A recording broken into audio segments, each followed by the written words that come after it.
Economía y Finanzas, Felipe Chapman, en este momento sustenta el proyecto de presupuesto general del Estado para la vigencia fiscal 2026. Está ya en la Asamblea Nacional, también nuestra compañera María de Gracia en directo. María.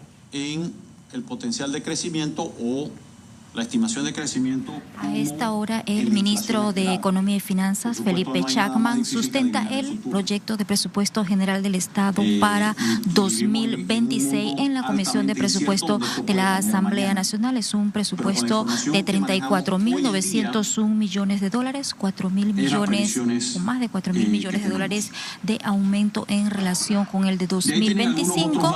Y así inicia entonces este proceso de recorrido del presupuesto general del Estado en la Asamblea Nacional, pero vamos a escuchar parte de esa sustentación que hace ante los diputados de esta comisión el ministro Felipe Chapman. No sé quién inventó ese término, pero presión fiscal no es otra cosa que tomar los ingresos del Estado dividido entre el tamaño de la economía, entre el Producto Interno Bruto, que para este año está previsto que esté todavía por debajo del 7%. Eso nos coloca por debajo de la mitad de la media de América Latina, que está como en 18%. El punto más alto que alcanzó este país fue a inicios de la década pasada, excediendo ligeramente 12 puntos porcentuales, 12%. La evidencia histórica nos dice que podemos aspirar a llegar de eso nuevamente, pero llegar a esos 12 puntos tomó como 15 años. Nuestro anhelo sería acelerar eso para que no nos tome nuevamente 15 años. Y nuevamente con el apoyo de esta Asamblea podríamos revertir esa tendencia a la baja, que pasó de 12 a llegar a niveles cercanos a 6%, casi la mitad. Ya hemos logrado detenerlo y empezar a revertir esa tendencia para subirlo, de manera tal que vaya reduciendo la dependencia peligrosa que tiene el Estado panameño en el endeudamiento, en una ausencia de crecimiento de esos ingresos. Y para ello se requieren políticas públicas, legislaciones, iniciativas, fiscalización, administración proactiva, que lo hemos conversado con los honorables diputados en casos anteriores, y vendrán mayores conversaciones al respecto cuando se presente la oportunidad. De ahí vamos a aportes importantes de algunos factores que no controlamos, como los ambientales.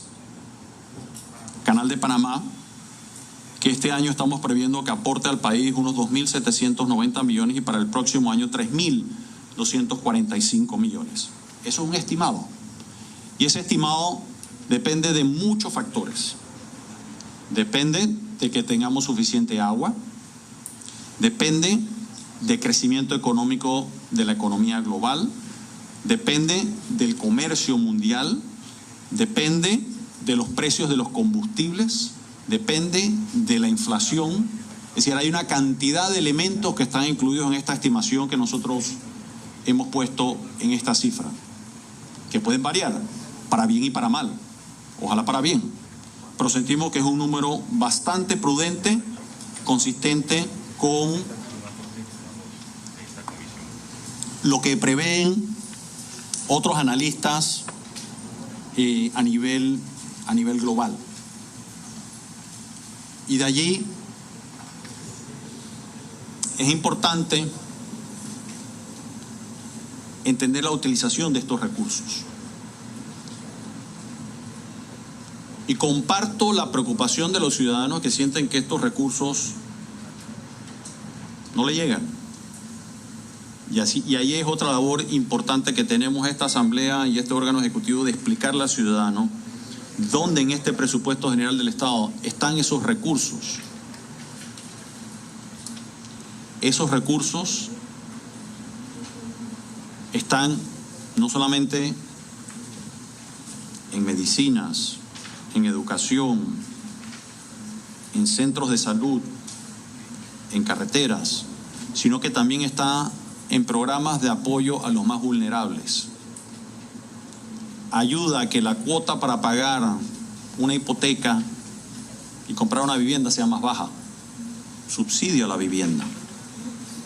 Permite reducir el tanque de gas de 25 libras de 16 o 17 balboas a 5 balboas. Permite reducir la cuenta de electricidad a más del 90% de los panameños que consumen menos de 300 kilovatios hora. Está en el agua, está en los 120 a los 65. Está en el apoyo a las ferias del Instituto de Mercadeo Agropecuario que permite acceder a alimentos más baratos. Ha estado en el apoyo a los arroceros, a los productores de maíz.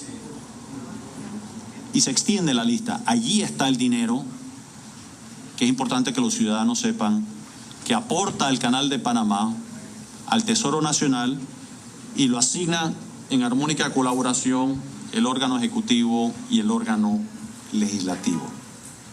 Fundamental que y a veces se nos olvida explicarle a los ciudadanos cómo está asignado esos recursos, que paradójicamente no cubre en los últimos años, desde que se incrementó aceleradamente el endeudamiento público, no ha sido suficiente para cubrir el servicio de la deuda. Para el próximo año, la cifra que mencioné de 3.245 millones es inferior a lo que se está previendo pagar en intereses. A pesar de que hemos logrado, gracias al apoyo de esta Asamblea, ir reduciendo la percepción de riesgo del país, que ha permitido contratar deuda cada vez más barata, a pesar del aumento de las tasas de interés en el mercado internacional de dólares. Con todo y eso, el próximo año estamos previendo que en intereses paguemos más de 3.600 millones de balboas. 3.600 millones. Eso es mucho dinero.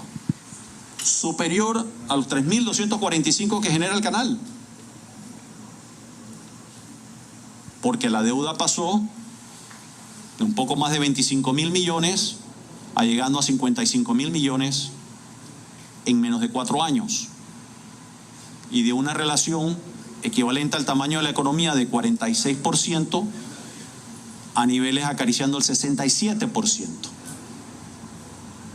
Una de las razones que nos llevó a perder una de las calificadoras de riesgo, que todo el mercado pensaba que se iba a perder las otras dos antes que culminara el año pasado y seguramente antes del primer semestre de este año, que no ha ocurrido gracias al trabajo conjunto que ha realizado esta Asamblea con el órgano ejecutivo, que ha permitido proteger las finanzas públicas y el riesgo país. Es decir, todos los analistas daban por descontado de que se iba a perder esa calificación de riesgo y que iba a aumentar sustancialmente el costo de financiamiento y que en vez de 3.600 millones íbamos a tener que pagar más de 4.000 millones. Son temas que pasan por desapercibido, que debemos, yo creo que los ciudadanos sepan que producto de este ejercicio democrático hemos protegido el riesgo país para que le cueste menos dinero en intereses, no solamente públicos, sino que no le aumente su préstamo personal de una hipoteca para comprar un automóvil, porque están todos concatenados, uno lleva al otro. Es decir, no aumenta solamente el costo de financiamiento del país sin que no aumente el del privado, el de la familia panameña. Ocurre una cosa y viene la otra automáticamente. Ese es un hecho que ha pasado, creo que subestimado, como por ejemplo la salida del país de las listas discriminatorias de blanqueo de capitales. Un hecho de altísima importancia que desbloquea el ingreso de inversiones, en particular europeas, en el país, con el potencial de crear mucho empleo. Son elementos, son perlas que están y que no le prestamos la debida atención. Pasemos a la siguiente. ¿Cómo es la estructura del presupuesto de esos 34.900 millones? Está conformado por el gobierno central de unos 18.000 millones, deuda que incluye los 3.600, perdón, abajo, en amortizaciones, en adición al servicio de la deuda por intereses, casi 4.400 millones. Preguntarán, ¿qué es eso? Todos los años hay deuda del Estado panameño que alcanza vencimiento y se tiene que pagar. Es lo que llamamos amortizaciones, que tiene picos y valles, que esa es otra de las estrategias que hemos estado llevando adelante, que ya está funcionando, con el objetivo de aplanar esa curva a largo plazo. Y esta es parte de esa sustentación que realiza el ministro de Economía y Finanzas, Felipe Chapman, aquí en la Comisión de Presupuesto de la Asamblea Nacional sobre ese presupuesto general del Estado para el próximo año. Y a esta hora habla sobre esas relaciones de ingresos versus los intereses de la deuda que se deben de pagar, y ahora también de cómo está estructurado ese presupuesto de 34.901 millones de dólares para el próximo año. Nosotros vamos a llevarle toda la información y que también cuando se den las intervenciones de los diputados con aquellas dudas sobre la estructura de este presupuesto. María de Gracia, TVN Noticias.